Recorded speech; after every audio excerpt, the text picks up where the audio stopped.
Je dis un grand salut à nos amis auditeurs et auditrices de la radio FM Espoir. Merci d'être là. Donc, je vous rappelle aujourd'hui que nous recevons pour vous la prophétesse Danielle, pour une émission consacrée singulièrement à l'évangélisation. Mais donc, n'hésitez pas à nous appeler si vous souhaitez parler avec nous et puis surtout partager nos émissions. Donc, c'est pour nous un véritable plaisir d'être là avec vous, les animateurs et animatrices de la radio. Et puis, je salue aussi très fraternellement tous les intervenants et intervenantes de nos émissions. Voilà donc sans tarder, je demande à notre invité de bien vouloir saluer nos amis auditeurs, auditrices de la radio FM Espoir. Bonjour bien-aimés, chers auditeurs, chères auditrices. Je suis votre sœur Danielle Bellemé et je suis heureuse de passer ce petit moment avec vous. Je viens dire déjà aussi bonjour à Monsieur Daniel Surban. Vraiment que le Seigneur a béni en l'inspirant de mettre en place cette plateforme, que Dieu le bénisse, qui se souvienne de lui. Alléluia, et qui se souvienne aux besoins de cette magnifique radio par laquelle nous arrivons à communiquer. Je voulais aussi dire bonsoir au pasteur Jules et à son épouse, sa merveilleuse épouse Dorine. Bonsoir. Merci. Et bonsoir aussi aux auditeurs de la RTU et tous ceux qui nous suivent en ce moment. Vraiment, merci de m'accueillir chez vous. Voilà. Merci de m'accueillir chez vous pour passer un petit moment dans un petit temps de discussion, d'échange. Voilà. Ok, Dieu vous bénisse. En tout cas, d'ores et déjà, un grand merci d'avoir accepté notre invitation. Et donc, sans tarder, on vous laisse pleinement la place afin que vous puissiez développer, je dirais, comme d'habitude, tranquillement votre sujet. Prenez votre temps, que sans tarder, je vous laisse pleinement la place afin que vous puissiez développer votre sujet. Ok, merci pasteur Jules Bilon. C'est un plaisir pour moi. Et ce soir, il est question de discuter, de parler d'évangélisation. C'est un sujet, je pense, qui est toujours à l'ordre du jour. C'est un sujet très large. Voilà, donc je vais essayer d'apporter, je ne sais pas si je pourrais dire une solution, mais donner mon point de vue justement par rapport à ce que c'est que l'évangélisation et comment les choses se présentent aujourd'hui, parce que nous vivons une crise sanitaire mondiale très profonde qui nous affecte, qui nous affecte nous en tant que chrétiens, qui affecte les assemblées, qui affecte les nations, l'église déjà en tant que personne et aussi l'église en tant que bâtiment. Alléluia. Donc vraiment, nous sommes donc c'est un sujet plus que d'actualité. Comment aujourd'hui évangéliser dans ces conditions où il nous est pratiquement impossible de nous rassembler depuis pratiquement une année. Voilà. C'est-à-dire que on se confine, on sort du confinement, on se reconfine et ça devient un peu compliqué. Mais bon, quand on lit les Écritures, on se rend compte que ça, c'est des moments. Un enfant de Dieu doit pouvoir être prêt justement par rapport à tous ces challenges-là. Voilà, tous ces défis. Je pense qu'on va commencer par ce que moi j'entendrais par évangélisation. Alléluia. L'évangélisation, c'est quoi l'évangélisation? Nous connaissons tous la définition. Chacun pourrait donner une définition et je pense être exact, une définition exacte de ce mot évangélisation. Et moi aujourd'hui, j'ai voulu vraiment prendre les mots simples, c'est-à-dire que sans quelque chose que on pourrait tous comprendre et tout. Et je me suis dit, l'évangélisation, c'est vrai au départ, c'est une action, c'est l'action d'évangéliser. Donc, on voit que déjà dans l'évangélisation, il y a le mouvement. Alléluia. Et notre Dieu, justement, nous appelle à se mouvoir. Le verbe évangéliser est un verbe d'action. Alléluia, un verbe actif. Alléluia. Donc, du coup, on se rend compte que c'est quelque chose que nous devons faire. On ne doit pas être sur place. C'est pas quelque chose de statique. Un enfant de Dieu ne doit pas être le même.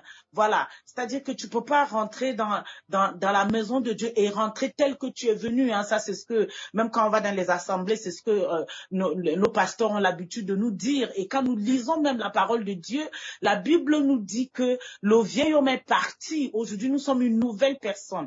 Et quand on revient maintenant sur l'évangélisation, qui est l'action d'évangéliser. Évangéliser, le verbe évangéliser venant du mot évangile, qui signifie apporter la bonne nouvelle. Alléluia. Apporter la bonne nouvelle. Aller apporter la bonne nouvelle. Et nous voyons cela déjà dans le livre de Matthieu, chapitre 28.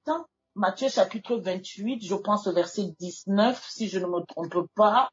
Matthieu chapitre 28, la Bible nous dit, allez, faites de toutes les nations des disciples. Hein, ça, c'est un verset que nous connaissons tous. Faites de toutes les nations des disciples. OK. Donc, comme je disais tout à l'heure, l'évangile, c'est apporter la bonne nouvelle. Dans bonne, il y a nouvelle. Dans nouvelle, il y a nouveau. Alléluia. Il y a nouveau dans cette histoire de bonne nouvelle. Il y a quelque chose de nouveau. Alléluia. Et dans le livre d'Ésaïe, le Seigneur nous dit, regardez, je suis en train de faire quelque chose de nouveau. Je suis sur le point. Alléluia, de faire quelque chose de nouveau. Est-ce que vous allez la reconnaîtrez-vous? Alléluia. Donc, on se rend compte que vraiment nouvelle, nouveau, vraiment pour que nous puissions comprendre ce que c'est que l'évangile, ce que c'est que l'évangélisation. Donc, apporter la bonne nouvelle, ça veut dire que c'est quelqu'un qui prend cette nouvelle et qui l'amène quelque part. C'est ce que le Seigneur nous dit. Quand il dit allez et faites, c'est une injonction. Mais bon, l'injonction, c'est un commandement. Dans l'injonction, c'est un commandement d'eux. C'est-à-dire qu'il y a la punition derrière. Mais ici, quand le Seigneur nous demande d'aller, c'est pour le salut. Alléluia. C'est quand on nous demande d'aller, ça veut dire que tu as reçu quelque chose de bon, quelque chose qui te transforme, quelque chose qui te touche. Donc, tu ne vas pas garder ça pour toi. Il va falloir que tu ailles le dire aux autres. Alléluia. Il va falloir que tu ailles vers les autres pour pouvoir leur dire, leur apporter cette magnifique nouvelle. Tu vas apporter la nouvelle. Tu vas donner la nouvelle. Et quand tu vas donner la nouvelle toi-même, parce que si tu es convaincu de ce que la nouvelle est bonne, tu es convaincu de la véracité de la nouvelle, tu es convaincu de la qualité de la nouvelle, tu es convaincu, c'est-à-dire qu'au fond de toi, ton corps, ton âme et ton esprit sont en accord avec le fait que cette nouvelle est bien. Alléluia. Et toi qui portes cette nouvelle, ça se voit sur toi que cette nouvelle-là t'a déjà transformé. Donc maintenant, quand on parle d'évangélisation, alléluia, on revient déjà. Moi, je me suis posé la question et je partage avec vous ça ce soir. Je me dis, mais l'évangélisation au jour d'aujourd'hui, l'évangélisation, à qui s'adresse-t-elle? À qui apporte-t-on la bonne nouvelle? Parce que nous sommes enfants de Dieu, nous connaissons la parole. À qui apporte-t-on la bonne nouvelle? Parce que quand moi, avec un peu de recul, je me dis, est-ce que la bonne nouvelle, on l'apporte déjà à nous-mêmes? Parce que, est-ce que nous qui portons la bonne nouvelle, est-ce que nous en sommes convaincus? Parce que si tu n'es pas convaincu de quelque chose, ce serait difficile, ça va être difficile pour toi de pouvoir transmettre quelque chose dont tu n'es pas convaincu. Alléluia. C'est comme, par exemple, quand tu vas, l'évangélisation, c'est comme quand tu vas, par exemple, tu effectues un voyage. Tu effectues un voyage dans un pays inconnu. Mais tu as vu les prospectus, tu as lu, tu es allé, tu t'es renseigné, voilà, tu t'es renseigné sur le pays, et puis tu décides d'aller, bien que n'étant jamais allé dans ce pays-là, tout ce qu'on t'a apporté, vous voyez, le prospectus a fait un travail magnifique, parce qu'à partir du prospectus, à partir des photos, tu arrives à te convaincre qu'il faille que tu payes ton billet pour te rendre quelque part. Donc, voilà en réalité ce qui se passe, que moi, je me dis, c'est comme ça que ça devrait être l'évangélisation. L'évangélisation, ce n'est pas parce que à un moment donné, quand je dis c'est un ordre divin, parce que le Seigneur se dit, ce que je t'ai apporté, ça t'a tellement transformé. Et généralement, même on le fait dans notre famille, autour de nous. Quand on va manger dans un restaurant, c'est vrai que ça fait un moment, les restaurants ne sont pas ouverts. Alléluia. Mais quand tu vas manger dans un restaurant, tu as tellement aimé le repas que tu en parles autour de toi, naturellement. Tu n'as même pas besoin qu'on te pose des questions. Tu as envie de partager, de dire à ton frère, à ta sœur, à tes parents, vraiment, si vous voulez, à tes amis, à tes collègues, tu leur dis, si vous voulez vraiment un bon repas, allez dans tel restaurant, tu leur communiques l'adresse. Ça devrait être comme ça, l'évangélisation. Alléluia. Ça devrait être comme ça. C'est quelque chose qui te fait du bien. Et naturellement, tu vas le partager avec ton frère, avec ton voisin. Tu le fais naturellement. Mais aujourd'hui, moi, je me suis rendu compte que l'évangélisation, c'est beaucoup plus une contrainte. Il y a la contrainte dans la façon dont nous faisons les choses. Il y a une sorte de contrainte. Ça ne devrait pas être une contrainte. Et quand on y va, on oppresse celui à qui on apporte la parole. Ça ne devrait pas être une oppression. Ça ne devrait pas être une contrainte. Ça devrait être quelque chose de merveilleux parce que ça t'a fait du bien. Il faille que tu partages. L'évangélisation, c'est un partage. Mais aujourd'hui, moi je vois, quand on voit des frères et sœurs dans la rue, Jésus-Christ revient bientôt. Si tu ne te convertis pas, tu vas aller en enfer. Mais mon frère, ma sœur, comment tu peux aller avec la mort dans la bouche alors que tu vas annoncer la vie? Alléluia. Tu ne peux que communiquer la mort, tu ne peux communiquer que la frustration. Ça veut dire que ce que tu annonces là, tu n'en es pas convaincu. La parole de Dieu ne t'a pas fait du bien. L'évangile dont tu parles ne t'a pas fait du bien. Parce que c'est une sorte de contrainte. Est-ce que pour tu peux... La Bible nous dit que la parole de Dieu est bonne pour renseigner, pour corriger, pas pour faire du mal. L'évangile est là pour donner la vie, pas pour donner la mort. Pas pour donner la mort. Donc maintenant, quand on continue avec... on va plus loin. On a lu tout à l'heure dans le livre de Matthieu chapitre... dans le livre de Marc aussi, nous avons, dans le livre de Marc, chapitre 16, verset 15, autant pour moi, et dans le livre de Matthieu 28, verset 19, la Bible nous dit toujours, allez. Vous voyez, le Seigneur nous envoie, il y a plein de versets comme ça, hein, où il est question d'aller. Il y a beaucoup de versets, j'ai pris juste ces deux-là pour nous faire comprendre que dans l'action d'évangéliser, c'est justement une action. On est en mouvement.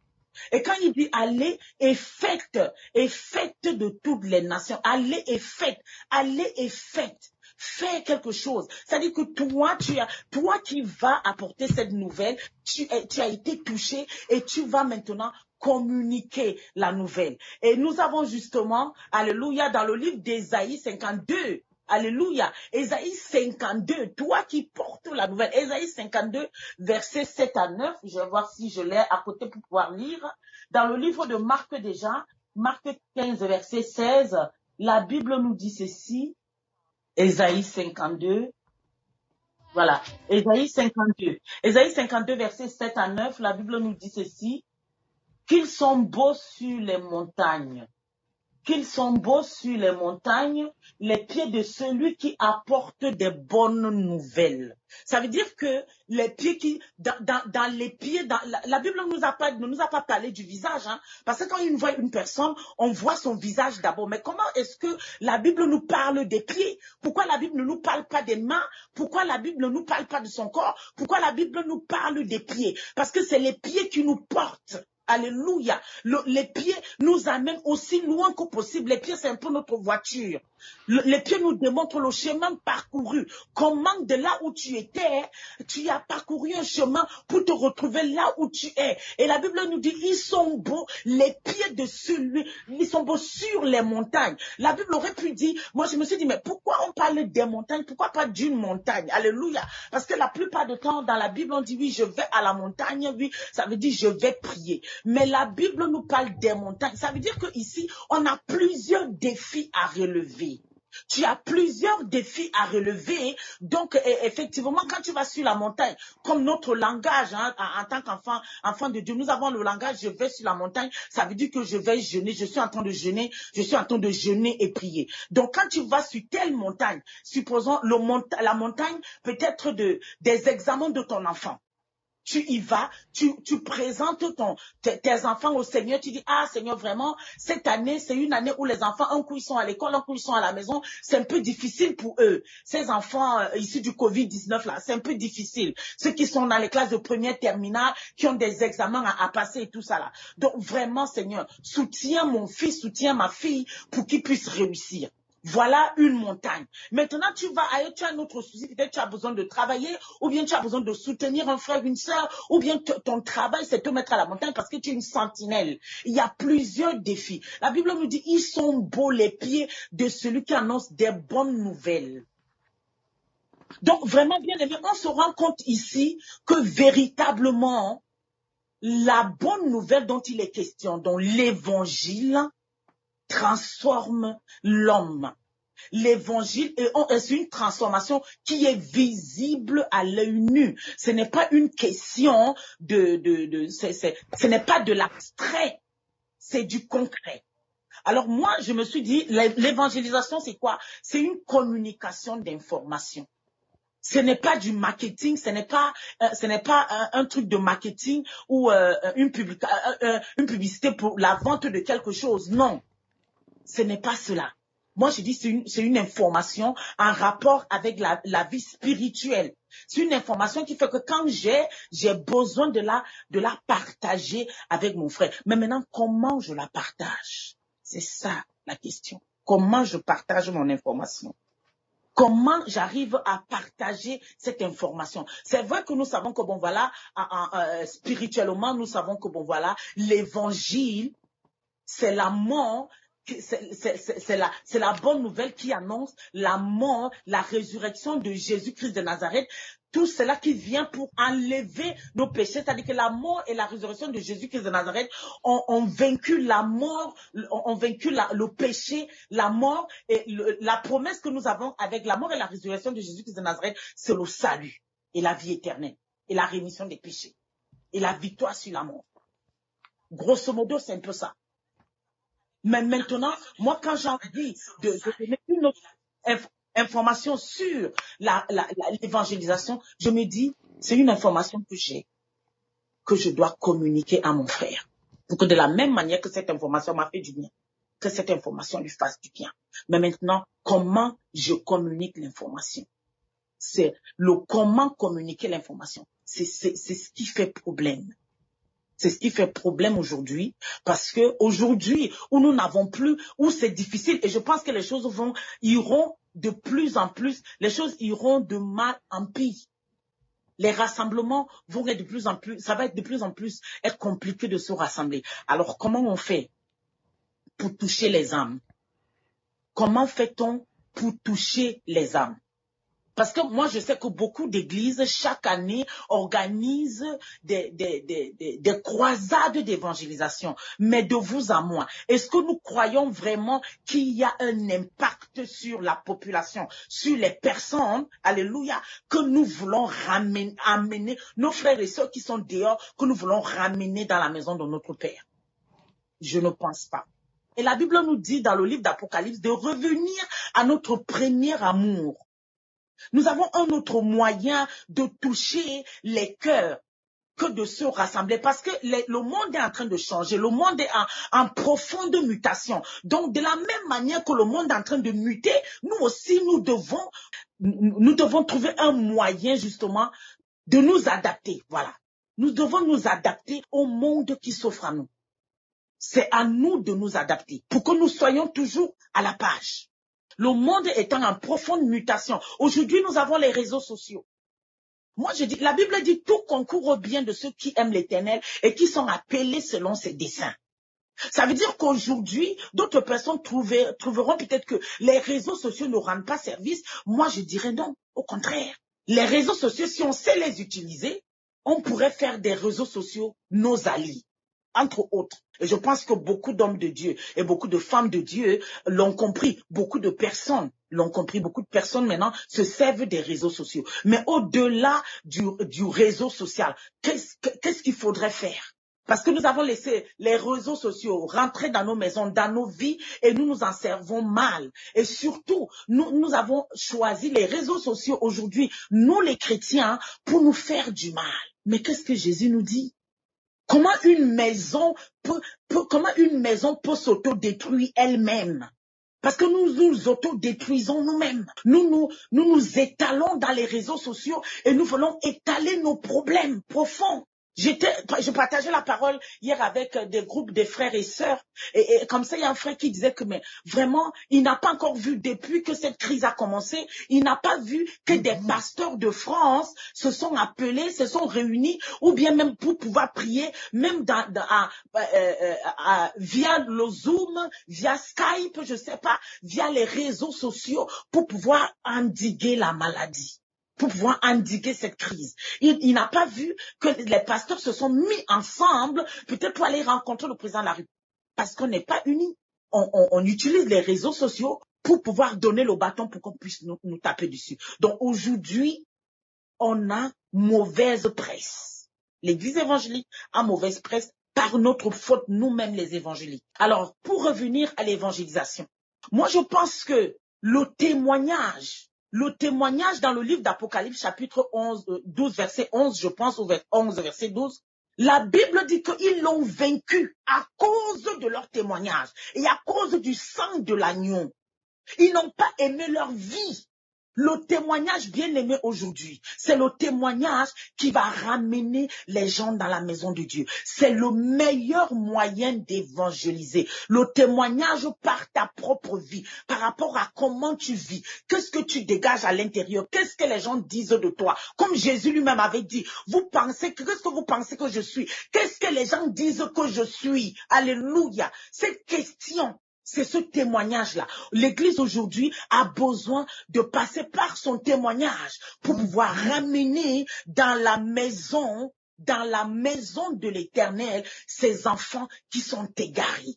Je disais comme ça que la Bible nous dit qu'il va falloir que la parole de Dieu soit prêchée jusque dans les extrémités de la terre. Mais bien aimé, moi je pense que la parole de Dieu est déjà allée jusque dans les extrémités de la terre. Mais Jésus ne revient pas à cause de nous. Parce que il va pas aller il va ramener un petit nombre s'il revient maintenant.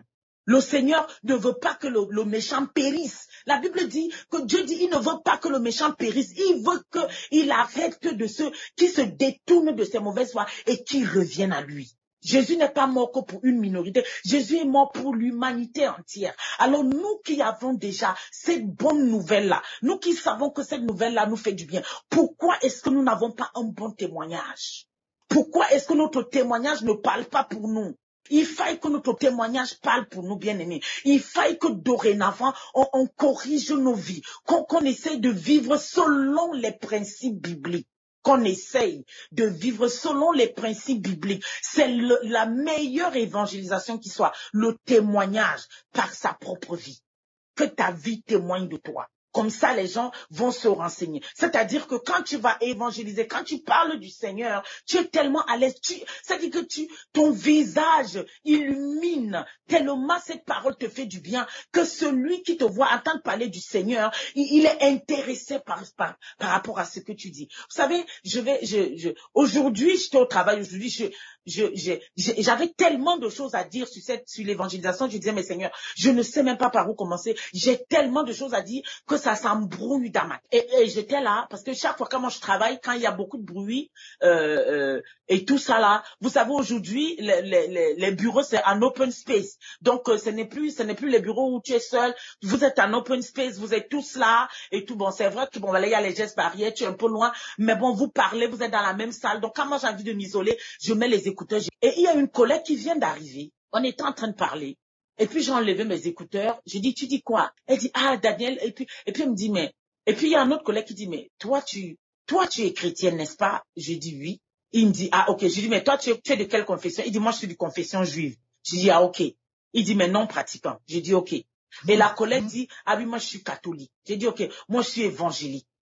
Et la collègue dit vraiment, je me disais quand même que tu étais chrétienne parce que je le vois dans ta façon de faire les choses et tout, dans ta façon de t'impliquer dans ton travail et tout ça. Vraiment, Daniel, est-ce que ça te dirait de me parler de l'église évangélique? Alléluia. J'ai dit, Seigneur, vraiment, je suis en train de préparer un sujet sur l'évangélisation. Et tu envoies ta fille venir me dire, elle a envie que je lui parle de l'église évangélique. Elle dit, elle ne sait pas, elle aimerait, elle est catholique et tout, vraiment, mais elle aimerait. Je lui ai dit, ok, il n'y a pas de problème, on peut en parler demain. Elle me dit, non, demain, je suis pas là, mais on en parle la semaine prochaine. Vous voyez, bien aimé, c'est-à-dire que l'interpellation de ma collègue m'a conforté dans le fait que, aujourd'hui, la meilleure des évangélisations, c'est notre témoignage. C'est notre témoignage, c'est notre vie avec les autres. C'est comment nous nous comportons quand nous ne sommes pas avec nos frères et sœurs en Christ. Parce que souvent, on a l'habitude, on trompe le manteau, on met le manteau de la sœur gentille quand nous sommes en communauté, quand nous sommes en groupe. Et puis, dès que nous sortons, on est une autre personne. C'est-à-dire qu'on est chrétien et puis on a 4, 5, 6 personnalités. C'est quelle histoire ça, bien-aimé? Comment tu peux te dédoubler? C'est-à-dire que tu as un comportement différent quand tu es avec peut-être ton directeur, tu as un autre comportement quand tu es avec ta sœur en Christ, tu as un comportement quand tu es avec ton épouse ou avec ton époux, tu as un autre comportement quand tu es avec tes enfants. Non, non, non, non, bien-aimé, tu dois être pareil. Il faut accepter d'être dépouillé. Donc, quand tu es véritablement dépouillé, quand tu acceptes d'être dépouillé, et tu vois le travail, et les gens voient le travail, les gens voient comment tes pieds sont beaux, comment tu n'as pas lâché, comment tu as marché avec le Seigneur, et que le Seigneur te récompense, et que cette personne vient dire véritablement, ta vie a tellement été transformée, on aimerait savoir, on aimerait, ou bien que toi-même tu ailles, tu vois comment ta sœur ne vit pas bien, tu dis, j'ai une bonne nouvelle pour toi. J'ai une bonne nouvelle pour toi. Là, voilà. Et tu lui présentes le Seigneur avec des mots simples, avec amour. Voilà. Donc, véritablement, moi, je n'ai pas, comme je disais tout à l'heure, j'avais tellement de choses à dire aujourd'hui. J'ai écrit, mais je pense que je vous ai partagé, bien aimé, moi, l'idée que moi j'ai aujourd'hui de l'évangélisation. Parce que aujourd'hui, franchement, on n'a pas eu beaucoup de personnes qui sont venues à Christ parce que on leur a parlé. Les gens viennent souvent parce qu'ils ont entendu la musique. Ils viennent parce qu'ils aiment danser. Après, une fois, ils viennent 1 ou 2 fois. Mais souvent, même c'est notre comportement dans l'assemblée qui les fait fuir. Alors que quand on fait venir un voisin, parce que le voisin a vu comment on vit, comment nos rapports sont, quand on fait venir un collègue, quand on fait venir quelqu'un qui nous côtoie, la personne reste avec le Seigneur. Parce que c'est le témoignage qui a parlé pour toi. Donc, véritablement, je nous exhorte, bien-aimés, à revenir à notre premier amour. Je nous exhorte, bien-aimés, à revoir notre comportement parce que nous portons la marque de Christ. Nous portons la marque de Christ. Donc, vraiment, faisons un effort. Nous voyons comment ceux qui sont dans le monde, ils sont à fond dans ce qu'ils font. Soyons à fond. Mais la Bible ne nous dit pas que en étant avec le Seigneur, les choses vont être faciles. Non, mais tenons ferme parce qu'au bout, il y a un prix. Il y a la couronne de vie. Donc, soyons bénis. Et voilà, j'en ai terminé. Je rends l'antenne. Pasteur Jules. Oui, en tout cas, merci pour cette intervention. Merci aussi pour toutes ces suggestions. Donc, vous avez beaucoup parlé de l'importance du témoignage personnel. Est-ce que vous voulez nous dire encore quelques mots là-dessus? Parce que je crois que c'est très important d'avoir mis l'accent sur le témoignage personnel. Je pense que au jour d'aujourd'hui, effectivement, je pense même qu'on est dans une position, Dieu même nous oblige à revenir sur notre témoignage personnel par rapport à ce qui nous entoure, par rapport à ce qui est en train d'arriver. Parce que effectivement, les grands rassemblements avec des micros et tout ça là, on en a plus le droit en fait. C'est-à-dire que le Seigneur, au travers de cette crise, nous a interpellés parce que je pense qu'on était un peu déjà en train de s'égarer, on faisait un peu n'importe quoi pour qu'on revienne à l'essentiel. Et je crois fermement que le témoignage même personnel nous sauve de beaucoup de maux, nous sauve de beaucoup de situations et nous conduit véritablement dans la voie de Dieu, nous conduit véritablement sur le chemin que le Seigneur a fait pour nous. C'est-à-dire que même dans le témoignage personnel, on peut croire qu'on est diminué. Il y a une servante de Dieu qui disait que bon voilà, le bonheur, ce n'est pas seulement quand on a beaucoup d'argent. Et je suis d'accord avec elle. Le bonheur, c'est quand on a la paix du cœur. Et quand on a la paix du cœur, on la transmet autour de soi. C'est comme quand on est aussi de mauvaise humeur. Ça se ressent tout de suite. Quand la personne n'est pas bien, ça se ressent. Donc, la paix du cœur, c'est parce que justement, on sait que bon voilà, on essaye de faire la volonté. Parce que Jésus a dit, c'est lui qui m'aime, c'est celui qui fait la volonté de mon Père. C'est tellement simple. C'est tellement simple. Et nous savons que quand on est déjà dans cette position-là, on est en communion permanente avec l'Esprit de Dieu. C'est-à-dire qu'on sait exactement ce qu'il faut faire, on sait exactement ce qu'il ne faut pas faire. C'est-à-dire quand on est en train déjà de sortir des voies du Seigneur, on le sait parce qu'il y a l'Esprit de Dieu. Il y a comme une sonnette d'alarme au fond de nous. Elle n'est pas très forte, mais on l'entend.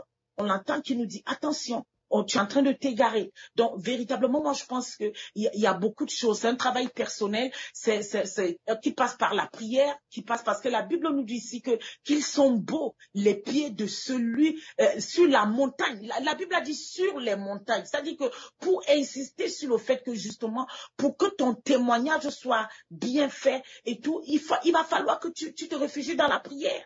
Que dans toutes les décisions que tu prends, que tu demandes à Dieu. Il faut prendre aucune décision sans que Dieu n'intervienne sur cette décision. Il faut jeûner tout le temps. Aujourd'hui, les choses sont faites de telle manière qu'on a même de la peine à jeûner. Il y a des gens, et moi, à un moment donné, je suis passée par là où j'avais de la peine à jeûner, c'est-à-dire que je veux jeûner, et puis à midi, j'interromps mon jeûne. Pourquoi? Parce qu'on a laissé les situations du monde prendre le dessus. On ne se rend pas compte, hein. On prie un tout petit peu, mais quand c'est vraiment le temps de prier véritablement, passer 30, 45, 1 heure, 2 heures dans la prière, on n'arrive pas, on s'endort. Donc justement, le témoignage personnel passe par une vie de prière, passe par une vie de méditation de la parole de Dieu. Méditer la parole de Dieu quand on ne comprend pas. On demande au Saint-Esprit, ou bien on peut demander à quelqu'un qu'on pense que la personne peut-être maîtrise mieux sans avoir honte. Moi, je demande. Il y a des choses, je suis revenue sur les petites choses, les choses les plus simples. Pour te dire, pasteur Jules Bilan, je suis retournée à l'église. Je vais à l'église le dimanche, c'est pour ça souvent, je suis plus connectée. Donc, quand je vais plus tôt, je me connecte avec vous le dimanche. Je suis retournée à l'église. Pourquoi? Parce que il n'y a pas de honte à retourner à l'église parce que bon voilà, il faut laisser le titre parce que quand on va aller vers le Seigneur, il n'y aura pas le titre. Moi, je suis retournée à l'église, je m'assois sur les bancs comme tout le monde. Je ne mets pas le titre devant pour dire oui, je suis tel, non. Parce que j'ai besoin de revenir à mon premier amour. J'ai besoin de réapprendre vraiment à connaître Dieu autrement. Peut-être que je me suis égarée quelque part. Donc, c'est vraiment important pour nous que notre témoignage nous précède. À un moment donné, Jésus, son témoignage nous précédait. Son témoignage nous précédait. Quand il arrivait quelque part, les gens le suivaient. C'est vrai que beaucoup de gens le suivaient parce qu'il faisait des miracles, parce que il donnait à manger. C'est aussi ça, être enfant de Dieu. Mais à un moment donné, il y avait aussi des gens qui venaient parce qu'ils avaient soif. Ils avaient envie de connaître qui était celui-là. Ils avaient envie de le connaître vraiment. Donc, je pense que, voilà, je ne sais pas s'il y a des questions particulières que peut-être vous aimeriez me poser, Pasteur Jules, je ne sais pas, mais voilà, à mon humble avis, ce que je pourrais encore ajouter sur le témoignage personnel. Oui, absolument. D'où la question aujourd'hui. C'est vrai que nous sommes dans un contexte beaucoup plus difficile et vous avez dit que c'est vrai que peut-être va falloir s'adapter. Donc, qu'est-ce que vous entendez par là aujourd'hui? Est-ce que vous voyez plus une forme d'évangélisation de manière individuelle? Comment vous concevez justement cette notion d'adaptation? Quand vous dites qu'il va falloir s'adapter. Mais justement, vous mettez l'accent sur, peut-être que j'ai oublié de parler de ça tout à l'heure. Effectivement, il y a une évangélisation individuelle, personnelle d'abord. Parce que tu peux pas apporter une nouvelle et tu ne connais pas je veux dire, c'est vrai, si c'est une lettre, c'est autre chose, ok? Et en ce qui concerne le Seigneur, c'est vrai que quand c'est une lettre pour son enfant, il peut te dire juste une partie si tu es proche de la personne. Mais il y a d'autres choses qu'il ne dira pas, il dira à la personne elle-même. Donc, je pense que il y a cette évangélisation personnelle, il y a le fait qu'on continue de sortir, il y a le fait qu'on continue de sortir, il y a le fait maintenant de s'approprier aussi les réseaux sociaux, pas pour faire des clashs, pas pour dire oui, tel n'est pas de Dieu. L'apôtre Paul nous l'a dit. Il faudrait quand même qu'on arrête de se faire la guerre parce que le mal est en train de gagner le monde et le monde est en train d'attendre quelque chose de nous. Et nous n'apportons pas ça au monde parce que nous sommes dans des luttes personnelles. Nous sommes dans des luttes égoïstes et égocentriques. Parce qu'aujourd'hui, on a envie de se faire voir. Aujourd'hui, on a envie de dire, moi, j'ai la plus grande église. Aujourd'hui, on a envie de dire, moi, je prêche mieux. Mais on n'en est plus là, bien aimé. Moi, je pense qu'aujourd'hui, on est sur le fait que, bon, voilà, avec ces crises, on va vers les temps de la fin. Alors, il va falloir vraiment qu'on revienne à l'essentiel pour nous réorganiser.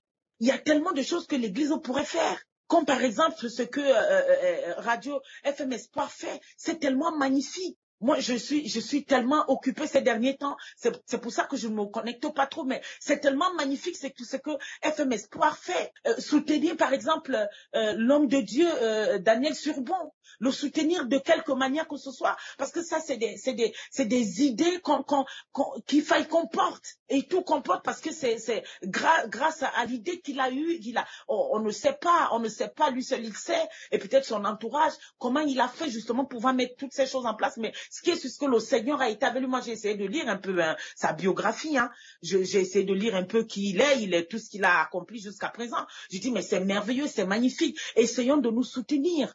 Moi je pense que essayons d'être un, comme le Seigneur l'a dit. Si nous sommes un, nous allons remporter des victoires. Et on peut être un sans se voir. On peut être un en étant connecté spirituellement. On peut être un en priant véritablement les uns pour les autres. On peut être un en disant dans le cœur quand un frère, une sœur nous a blessés, en le lui disant, mais sans le blesser. On trouve toujours les moyens. Vous savez, c'est comme quand tu parles à ton enfant. Il y a des choses que tu lui dis de telle manière qu'ils ne prennent pas mal. Essayons d'être comme ça aussi vis-à-vis de nos frères, vis-à-vis de nos sœurs.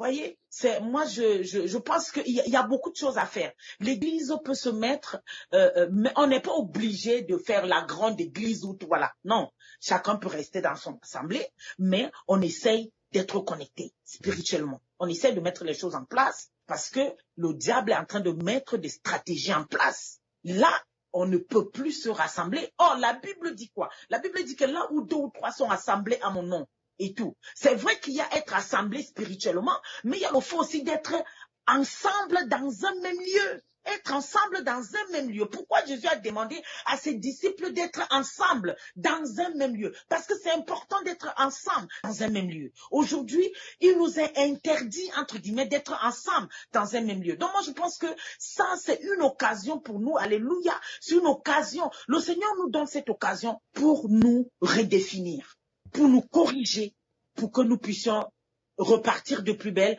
quand, entre guillemets, les frontières vont s'ouvrir. Absolument, en tout cas, merci. Je sais pas si je crois que j'ai quelqu'un au téléphone, je sais pas si la personne m'entend. Allô? Oui, bonsoir. Oui, bonsoir. Donc justement, merci de nous avoir appelés et puis surtout de saluer nos amis auditeurs, auditrices et on écoute votre question. Oui, je vous dis bonsoir, pasteur Jules, ainsi que la prophétesse pour ce partage qu'elle nous apporte. Je salue aussi tous ceux qui nous écoutent, tous les amis auditeurs et auditrices de la radio FM Espoir. Donc la question serait quel message primordial devrions-nous annoncer à ceux que nous évangélisons si nous ne disposons pas de beaucoup de temps? Parce qu'il nous arrive souvent de rencontrer des personnes à l'extérieur et puis ne pas avoir du temps à leur accorder, puis surtout qu'en ce moment, on ne peut pas trop les diriger vers des églises vu que elles ne peuvent pas avoir accès. Donc, quel message vraiment, quel message leur apporter? Dire que Jésus est le salut. Moi, je pense il faut donner le message simplement. C'est-à-dire que le plus simplement possible. Je pense que c'est peut-être parce que on a tellement envie de bien faire qu'on complique le message. Qu'on donne le message du salut. C'est-à-dire que Jésus-Christ est mort justement pour qu'on ne connaisse plus la mort.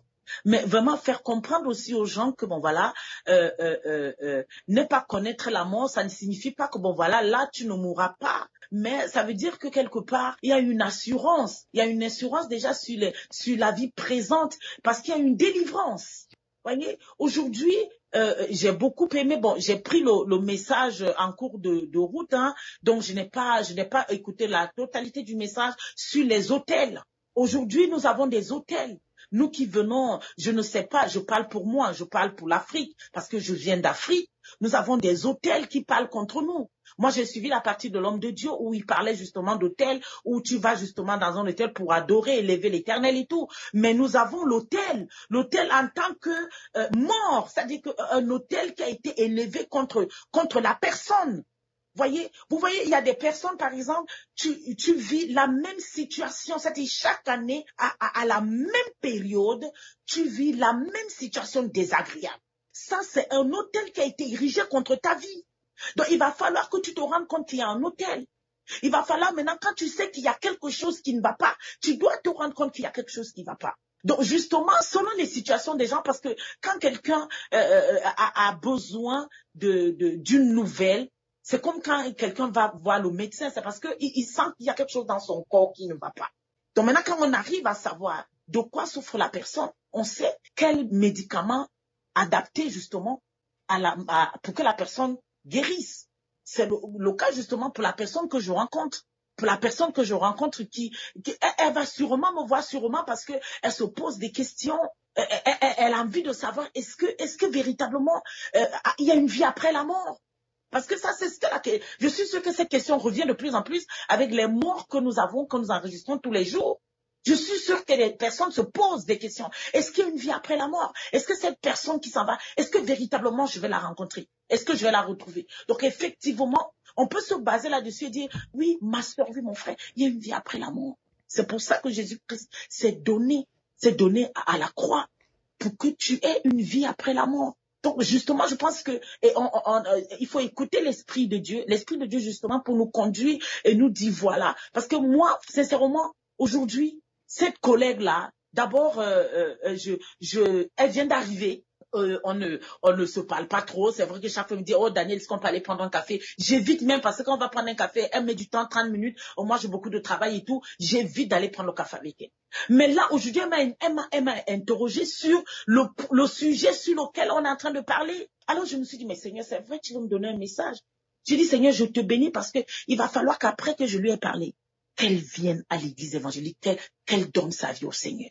Donc voilà. Et moi, je pense que justement, dans la question qui a été posée, il y a le Saint-Esprit qui joue un rôle primordial.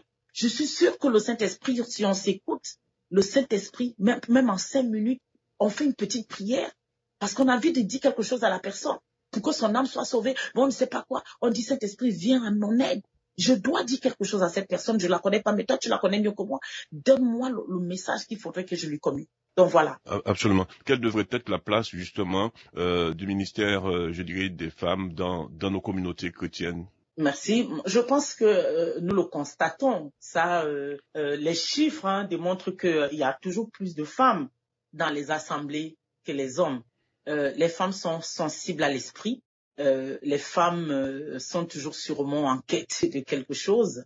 Et je pense qu'elles sont sûrement prédisposées. Je me dis toujours que quand Dieu a endormi Adam, on ne sait pas ce qu'il a dit à Ève. Ce qui est sûr, c'est que le Seigneur a dû dire quelque chose à Ève. Et puis bon, voilà, le Seigneur Dieu a donné quelque chose à la femme en plus, qui fait que bon, voilà, la femme est très attirée par les choses de l'esprit. voilà, les choses de Dieu, nous le voyons aussi, hein, comme le pasteur l'a souligné tout à l'heure, hein, dans les évangiles, même dans les évangiles, nous voyons que bon voilà, les femmes sont intervenues, elles étaient avec Jésus, elles l'ont accompagné, elles ont soutenu son ministère, elles ont porté le ministère du Seigneur, elles ont porté le ministère du Seigneur, parce que je pense que c'est elles qui investissaient plus. Quand je parle d'investissement, je parle même en matière d'argent. C'est-à-dire qu'il n'y avait pas que l'investissement humain, il y avait aussi l'investissement matériel, l'investissement financier, l'investissement en tout genre. Voilà. Aujourd'hui, je pense que, et je crois que notre Père ne fait pas de différence. Nous sommes ses enfants. Je pense que tout le monde devrait être libre, être libre justement d'apporter la bonne nouvelle. Bon, maintenant, ceux qui stigmatisent les femmes, ils ont leur raison. Moi, j'aimerais pas rentrer dans un débat. Je ne sais pas quelles sont leurs raisons. Je rends gloire au Seigneur, voilà, parce que justement, le pasteur Jules, je vois que vous soutenez, tu soutiens le ministère de la femme, et j'espère qu'il y aura de plus en plus de pasteurs qui vont tendre vers ça, justement, parce que on a toujours quelque chose à dire. Dieu qui est un Dieu d'équité et de justice, ne peut pas mettre à l'écart certains de ses enfants. C'est-à-dire qu'en regardant la personne de Dieu, la qualité de Dieu, franchement, essayons de réfléchir, parce que Dieu ne nous a pas donné l'intelligence pour qu'on en fasse pas bon usage. Quand on réfléchit, quand on voit Dieu, quand on lit sa parole, est-ce qu'on pense que déjà le méchant, Dieu ne veut même pas que le méchant meure. Dieu nous dit, je ne tente pas. Si on vous tente, ce n'est pas moi. Quand quelqu'un qui parle comme ça, est-ce qu'on pense que Dieu est capable de stigmatiser certains de ses enfants? Donc moi, je pense qu'aujourd'hui, essayons de voir les choses autrement. Encourageons-nous, entraidons-nous, et je pense que le ministère, l'œuvre de Dieu ne pourra que bien se porter. D'où ma question. Moi, je le dis tranquillement. Hein, comme je dis, je suis toujours neutre. Moi, je vous le dis. Hein, je vous le dis ouvertement et publiquement. Je crois que votre place est là où vous êtes ce soir. Je crois que je suis convaincu que vous avez un ministère au niveau de la radio, et c'est à vous de saisir cette opportunité, parce que je crois plus que jamais. C'est vrai que lorsqu'on est en France, c'est pas évident, parce que je connais un peu comment vous prenez le train. C'est pas évident, parce que souvent on se croise, on sait qu'il faut. C'est pas évident. Hein, je pense que les gens sont pas forcément conscients du travail qu'on fait, hein, du sacrifice qu'on fait pour être là. Mais bon, je pense qu'il y a beaucoup qui sont conscients. Mais moi, je vous le dis tranquillement. Je crois que vous avez quand même si c'est une fois par mois, vous pouvez nous consacrer une émission comme celle de ce soir. Je crois que cela nous fera énormément plaisir. Et je crois que vous l'avez dit tout à l'heure. Donc, il est vrai que le pasteur Daniel Subon fait un travail de fond pour faire connaître la radio. Il se donne à fond. Donc, je crois que c'est important de le souligner. Donc, c'est la raison pour laquelle que je remercie toujours mes invités, parce que chaque fois que vous êtes là, ça nous encourage et ça fait avancer la radio et ça fait connaître la radio. Donc, en tout cas, ce soit un grand merci. Parce que qu'est-ce qu'on doit retenir justement par rapport à ce que vous avez développé ce jour concernant l'importance même de l'évangélisation? Donc, qu'est-ce qu'on doit retenir? Qu'est-ce que vous voudriez que nos amis internautes puissent retenir à travers cette intervention? Donc, on vous laisse le mot de la fin. Ok. En tout cas,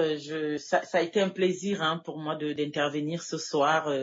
Merci encore. Le mot de la fin serait justement de rester constant.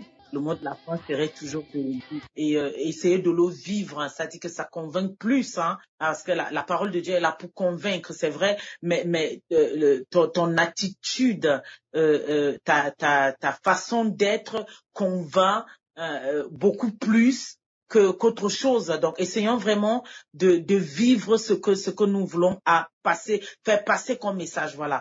Donc, moi, ce que je dirais ce soir, c'est d'essayer de vivre la parole, en fait. Essayons de vivre la parole, c'est possible. Parce que si le Seigneur l'a fait, s'il est venu, il nous l'a démontré, c'est parce que c'était pour nous faire comprendre que c'était possible. Avec des difficultés, certes, mais c'est possible. Revenons à notre premier amour, essayons de toucher, de christianiser, si je peux dire ainsi, essayons de christianiser le plus grand nombre possible, parce que ce serait dommage que nous ayons le salut et que ceux avec lesquels nous mangions, ceux avec lesquels nous prenions le train, puissent, voilà, ce jour-là, dire Seigneur, je ne savais pas. Voilà. Voilà. En tout cas, un grand merci pour votre intervention.